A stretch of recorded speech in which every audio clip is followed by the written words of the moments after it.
Welcome to the GPT-4 developer demo live stream. Honestly, it's kind of hard for me to believe that this day is here. OpenAI has been building this technology really since we started the company, but for the past 2 years, we've been really focused on delivering GPT-4. That started with rebuilding our entire training stack, actually training the model, and then seeing what it was capable of, trying to figure out its capabilities, its risks, working with partners in order to test it in real-world scenarios, really tuning its behavior, optimizing the model, getting it available so that you can use it. And so today, our goal is to show you a little bit of how to make GPT-4 shine, how to really get the most out of it, where its kind of weaknesses are, where we're still working on it, and just how to really use it as a good tool, a good partner. So if you're interested in participating in the stream, if you go to our Discord, so that's discord.gg/OpenAI, there's comments in there, and we'll take a couple of audience suggestions. So the first thing I want to show you is the first task that GPT-4 could do that we never really got 3.5 to do. And the way to think about this is all throughout training that you're constantly doing all this work. It's 2 a.m., the pager goes off, you fix the model, and you're always wondering, is it going to work? Is all of this effort actually going to pan out? And so we all had a pet task that we really liked and that we would all individually be trying to see, is the model capable of it now? And I'm going to show you the first one that we had a success for 4, but never really got there for 3.5. So I'm just going to copy the top of our blog post from today, going to paste it into our playground. Now this is our new chat completions playground that came out 2 weeks ago. I'm going to show you first with GPT 3.5. 4 has the same API to it, the same playground. The way that it works is you have a system message where you explain to the model what it's supposed to do, and we've made these models very steerable, so you can provide it with really any instruction you want, whatever you dream up. And the model will adhere to it pretty well, and in the future, it will get increasingly powerful at steering the model very reliably. You can then paste whatever you want as a user. The model will return messages as an assistant. And the way to think of it is that we're moving away from sort of just raw text in, raw text out, where you can't tell where different parts of the conversation come from, but towards this much more structured format that gives the model the opportunity to know, well, this is the user asking me to do something that the developer didn't intend. I should listen to the developer here. All right, so now time to actually show you the task that I'm referring to. So everyone's familiar with summarize this, let's say, article into a sentence, okay? Getting a little more specific, but where every word begins with G. So this is 3.5. Let's see what it does. Yeah, it kind of didn't even try. Just gave up on the task. This is pretty typical for 3.5 trying to do this particular kind of task. If it's sort of a very kind of stilted article or something like that, maybe it can succeed, but for the most part, 3.5 just gives up. But let's try the exact same prompt, the exact same system message in GPT-4.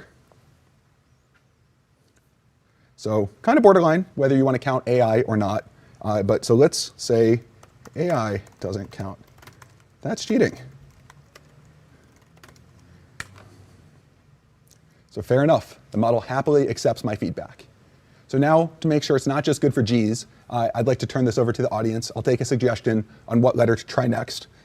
In the meanwhile, while I'm waiting for our moderators to pick the lucky letter, I will give a try with A. But in this case, I'll say GPT-4 is fine. Why not? Also, pretty good summary. So I'll hop over to our Discord. All right. Wow. People are being a little ambitious here. I'm really trying to put the model through the paces. We're going to try Q. Which, if you think about this for a moment, I want the audience to really think about how would you do a summary of this article that all starts with Q? It's not easy.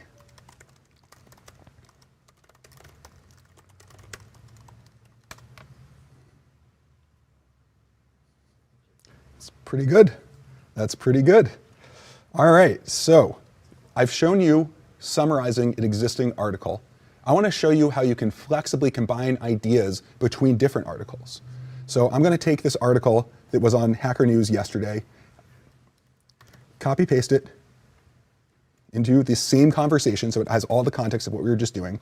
I'm going to say, find one common theme between this article and the GPT-4 blog. So this is an article about Pinecone, which is a Python web app development framework, and it's making the technology more accessible, user-friendly. If you don't think that was insightful enough, you can always give some feedback and say, that was not insightful enough. Please, no, I'll just leave it there, leave it up to the model to decide. So bridging the gap between powerful technologies and practical applications. Seems not bad. And of course, you can ask for any other kind of task you want using its flexible language understanding and synthesis. You can ask for something like, now turn the GPT-4 blog post into a rhyming poem.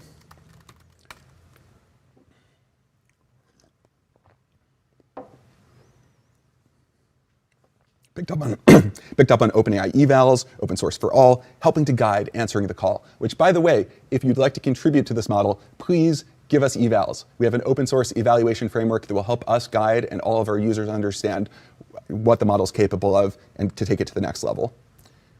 So there we go. This is consuming existing content using GPT-4 with a little bit of creativity on top.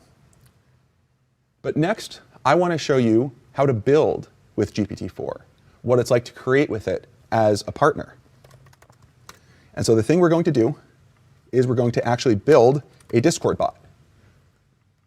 I'll build it live and show you the process, show you debugging, show you what the model can do, where its limitations are, and how to work with them in order to sort of achieve new heights. So the first thing I'll do is tell the model that this time it's supposed to be an AI programming assistant. Its job is to write things out in pseudocode first, and then actually write the code. And this approach is very helpful to let the model break down the problem into smaller pieces. And then that way, you're not kind of asking it to just come up with a super hard solution to a problem all in one go. It also makes it very interpretable because you can see exactly what the model was thinking, and you can even provide corrections if you'd like. So here is the prompt that we're going to ask it. This is the kind of thing that 3.5 would totally choke on if you've tried anything like it. But so we're going to ask for a Discord bot that uses the GPT-4 API to read images and text. Now, there's one problem here, which is this model's training cutoff is in 2021, which means it has not seen our new chat completions format. So I literally just went to the blog post from 2 weeks ago, copy-pasted from the blog post, including the response format. It has not seen the new image extension to that, and so I just kind of wrote that up in just very minimal detail about how to include images. And now the model can actually leverage that documentation that it did not have memorized, that it does not know.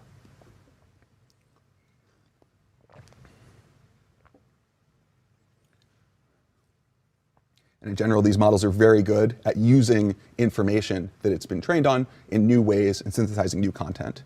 And you can see that right here, that it actually wrote an entirely new bot.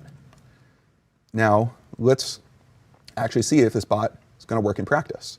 So you should always look through the code to get a sense of what it does. Don't run untrusted code from humans or from AIs. And one thing to note is that the Discord API has changed a lot over time, and particularly that there's one feature that has changed a lot since this model was trained. Give it a try.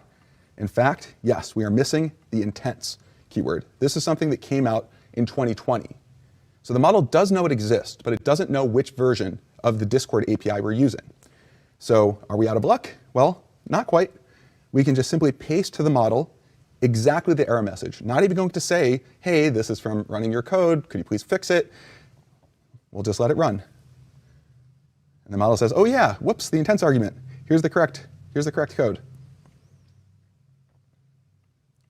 Now let's give this a try. Once again, kind of making sure that we understand what the code is doing.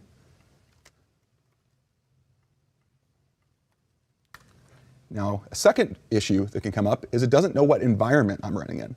And if you notice, it says, hey, here's this inscrutable error message, which if you've not used Jupyter Notebook a lot with async IO before, you probably have no idea what this means. But fortunately, once again, you can just sort of say to the model, hey, I'm using Jupyter and would like to make this work. Can you fix it? And the specific problem is that there's already an event loop running, so you need to use this nest async IO library. You need to call nest async IO.apply. The model knows all of this, correctly instantiates all of these pieces into the bot. It even helpfully tells you, oh, you're running in Jupyter. Well, you can do this bang pip install in order to install the package if you don't already have it. That was very helpful. So now we'll run, and it looks like something happened. So the first thing I'll do is go over to our Discord, and I will paste in a screenshot of our Discord itself. So remember, GPT-4 is not just a language model. It's also a vision model. In fact, it can flexibly accept inputs that intersperse images and text arbitrarily, kind of like a document. Now, the image feature is in preview, so this is going to be a little sneak peek. It's not yet publicly available. It's something we're working with one partner called Be My Eyes in order to really start to develop it and get it ready for prime time. But you can ask anything you like. For example, I'll say GPT-4, hello world, can you describe this image in painstaking detail? All right, which first of all, think of how you would do this yourself. There's a lot of different things you could latch onto, a lot of different pieces of the system you could describe. And we can go over to the actual code and we can see that, yep, we in fact received the message, have formatted an appropriate request for our API. And now we wait, because one of the things we have to do is we have to make the system faster. That's one of the things that we're working on optimizing. In the meanwhile, I just want to say to the audience that's watching, we'll take an audience request next. So if you have an image and a task you'd like to accomplish, please submit that to the Discord. Our moderators will pick one that we'll run. So we can see that the Discord, oh, it looks like we have a response. Perfect. So it's a screenshot of a Discord application interface. Pretty good. Did not even describe it. It knows that it's Discord. There's probably Discord written there somewhere, or it just kind of knows this from prior experience. Server icon labeled GPT-4 describes the interface in great detail. Talks about all the people telling me that I'm supposed to do Q. Very, very kind audience. And describes a bunch of the notification messages and the users that are in the channel. And so there you go. That's some pretty good understanding. Now, this next one, if you notice, first of all, we got a post, but the model did not actually see the message. So is this a failure of the model or of the system around the model? Well, we can take a look. And if you notice, here, content is an empty string. We received a blank message contents. The reason for this is a dirty trick that we played on the AI. So if you go to the Discord documentation and you scroll through it all the way down to, it's hard for me to even find, honestly, to the message content intent, you'll see this was added as of September 2022 as a required field. So in order to receive a message that does not explicitly tag you, you now have to include this new intent in your code. Remember I said intents have changed a lot over time. This is much newer than the model is possibly able to know. So maybe we're out of luck. We have to debug this by hand. But once again, we can try to use GPT-4's language understanding capabilities to solve this. Now keep in mind, this is a document of I think this is 10,000, 15,000 words, something like that. It's not formatted very well. This is literally a Command-A copy-paste. This is what it's supposed to parse through to find in the middle of that document that, oh yeah, message contents, that's required now. But let's see if it can do it. So we will ask for, I am receiving blank message contents. Why could this be happening? How do I fix it? So one thing that's new about GPT-4 is context length. 32,000 tokens is kind of the upper limit that we support right now. And the model is able to flexibly use long documents. It's something we're still optimizing, so we recommend trying it out, but not necessarily sort of really scaling it up just yet, unless you have an application that really benefits from it. So if you're really interested in long context, please let us know. We want to see what kinds of applications it unlocks. But if you see, it says, oh yeah, message content intent was not enabled. And so you could either ask the model to write some code for you, or you could actually just, do it the old-fashioned way. Either way is fine. I think that this is an augmenting tool, makes you much more productive, but it's still important that you are in the driver's seat and are the manager and knows what's going on. So now we're connected once again. And Boris, would you like to rerun the message?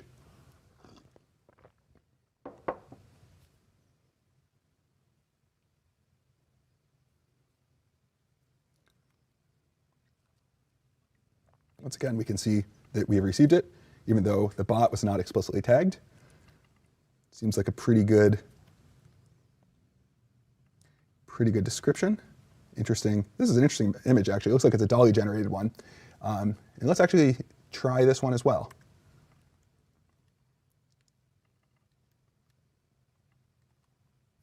So what's funny about this image? Oh, it's already been submitted. So once again, we can verify that it's making the right API calls. Squirrels do typically eat nuts. We don't expect them to use a camera or act like a human. So I think that's a pretty good explanation of why that image is funny. So I'm going to show you one more example of what you can do with this model. So I have here a nice hand-drawn mock-up of a joke website, definitely worthy of being put up on my refrigerator. So I'm just going to take out my phone, literally take a photo of this mock-up, and then I'm going to send it to our Discord.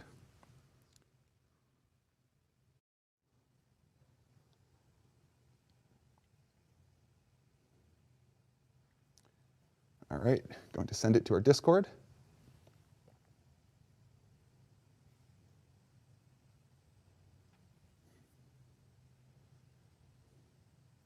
And this is, of course, the rockiest part, making sure that we actually send it to the right channel. Which, in fact, I think maybe I did not. Sent it to the wrong channel. It's funny, it's always the sort of non-AI parts of these demos that are the hardest part to do.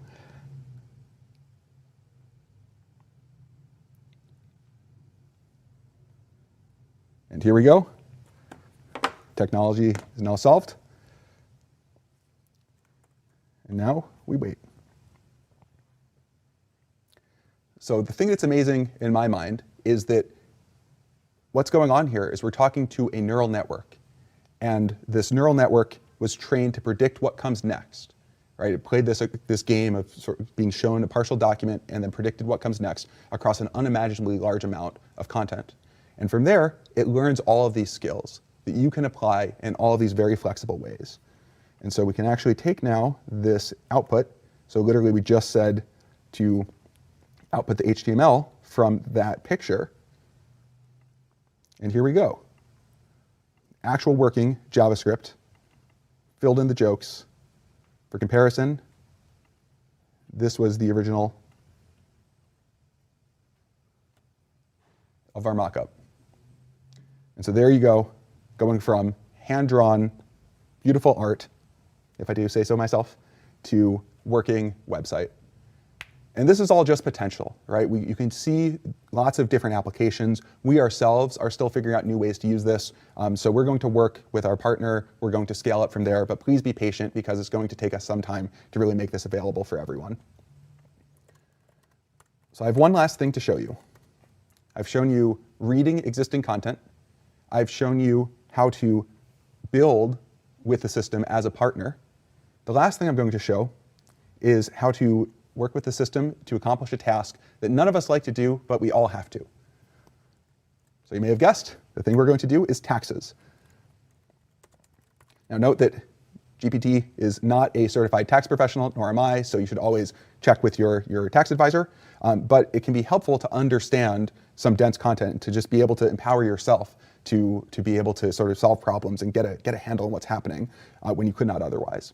So once again, I'll do a system message. In this case, I'm going to tell it that it's tax GPT, which is not a specific thing that we've trained into this model. You can be very creative if you want with the system message to really get the model in the mood of what is your job, what are you supposed to do.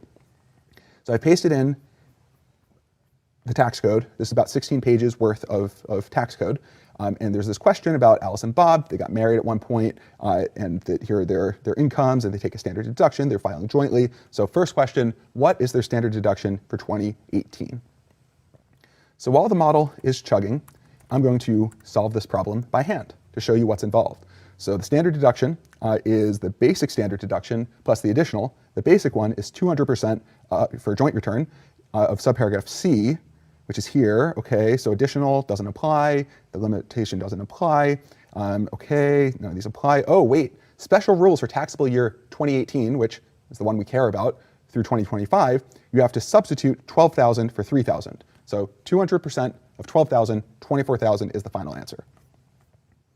If you notice, the model got to the same conclusion, and you can actually read through its explanation. And to tell you the truth, the first time I tried to approach this problem myself, I could not figure it out. I spent half an hour reading through the tax code, trying to figure out this like back reference and why there's subparagraph, like just what's even going on. It was only by asking the model to spell out its reasoning, and then I followed along, that I was like, oh, I get it now. I understand how this works. And so that, I think, is where the power of this system lies. It's not perfect, but neither are you. And together, it's this amplifying tool that lets you just reach new heights. And you can go further. You can say, okay, now calculate their total liability.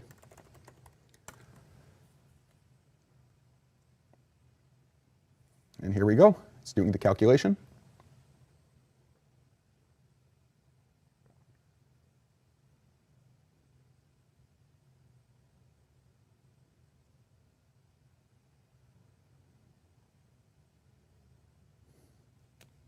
Honestly, every time it does it, it's amazing.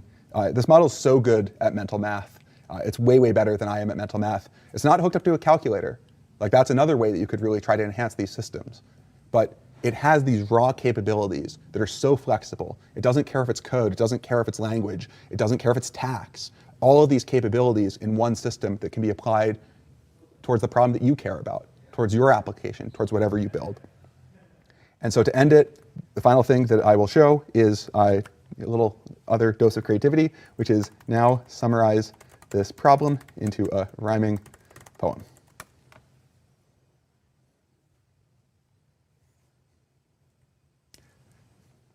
And there we go, a beautiful, beautiful poem about doing your taxes. So thank you, everyone, for tuning in. I hope you learned something about what the model can do, how to work with it.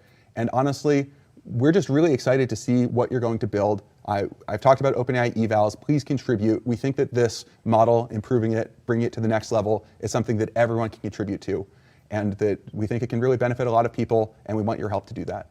So thank you very much. We're so excited to see what you're going to build.